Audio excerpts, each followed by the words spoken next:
Morning and welcome to gardening 365 35. The weather is good. The sun out today and it's very cheerful out here. I've got some good news to report, and the good news is not all this mud around the greenhouse, because that is awful, but obviously that's the weather we've had, the snow melting and the rain. But we've got another section of greenhouse and I'm going to take you around and show you it. So there's a new section, and I'm actually standing in section number 3. Section number 2 now is virtually finished. There is a broken pane of glass, and the doors don't quite seal at the moment, but that's going to be an internal door. So what I'm going to do is just seal that glass off for a couple of reasons. One, I want to work in there at some point, and two, if the wind gets in that little hole where the glass is, it could cause damage to the rest of the greenhouse. So I need to sort of repair that. The guy is coming up to do that on Monday, but just in case there's winds over the weekend. Now I'm inside section 2 now, and you can see where the gas bottle is. The 4 panes of glass there will be coming out, so will the plastic, so you'll have a walk through. So 2 will become 1. And the idea in this bed is when it dries up, I'm going to dig all of that out, put some polythene down, put stone on there to do what's called ring culture, which is growing your tomatoes or anything else through in pots, and they grow down into the underneath. I've got to do the same the other side. There is still some greenhouse bits in here.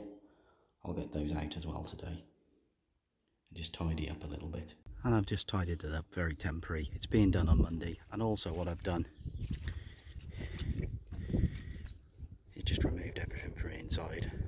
Hopefully everything in there now it's covered up will dry out, so possibly even as early as next week, maybe I can start digging that out and putting the gravel in there. Might be a couple of weeks actually. But what am I going to put in there? Well, here's surprise number 2 coming up very shortly. Last week I planted some seeds into a tray, placed it into a propagator. I wonder how they've done in the week that they've been in there. Just going to find out very shortly. Drum roll. Wow. I know we know the song What a Difference a Day Makes, but that's 1 week. Now the propagator is starting to pull them up a bit too much. So I've got to take some of those really leggy things out and put them into pots just to slow them down a little bit. And also here's a brand new record for me. Carolina Reaper chili germinated in 1 week. I've never known a chili germinate as quick as that.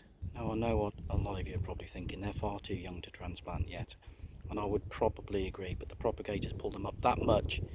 If I hadn't have done something about it, I don't think they would have made it. So it's damage limitation. So those are what I've done, and those are the ones still there. So say my onions have germinated. That's one of the tomatoes that's come through that really isn't big enough yet. And the only other thing in there is a Carolina Reaper chili coming through.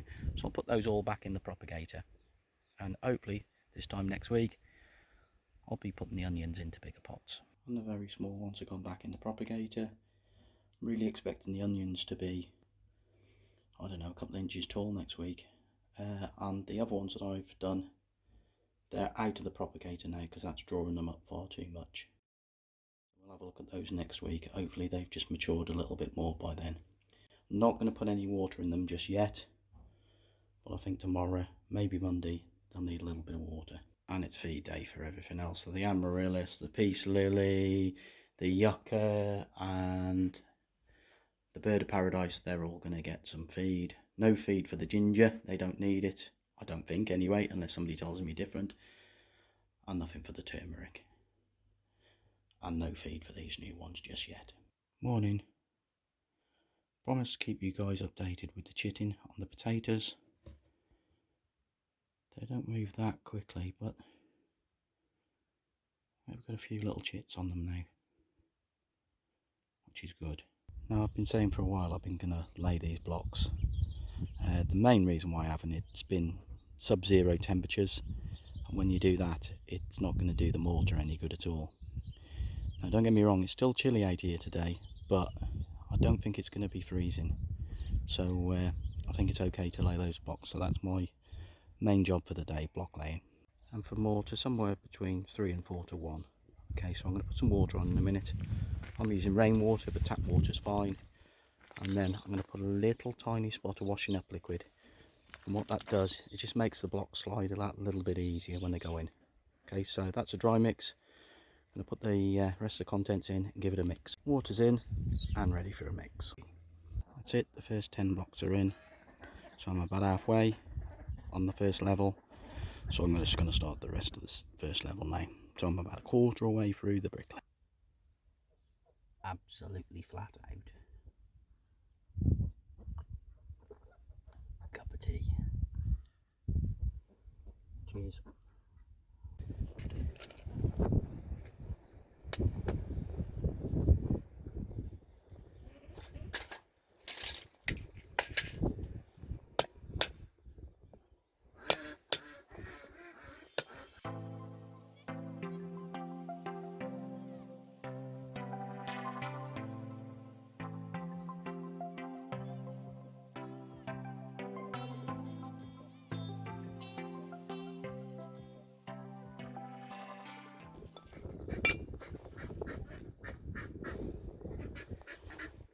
To ask, do many things go wrong when you are filming? Do many things go wrong? Yeah, they do.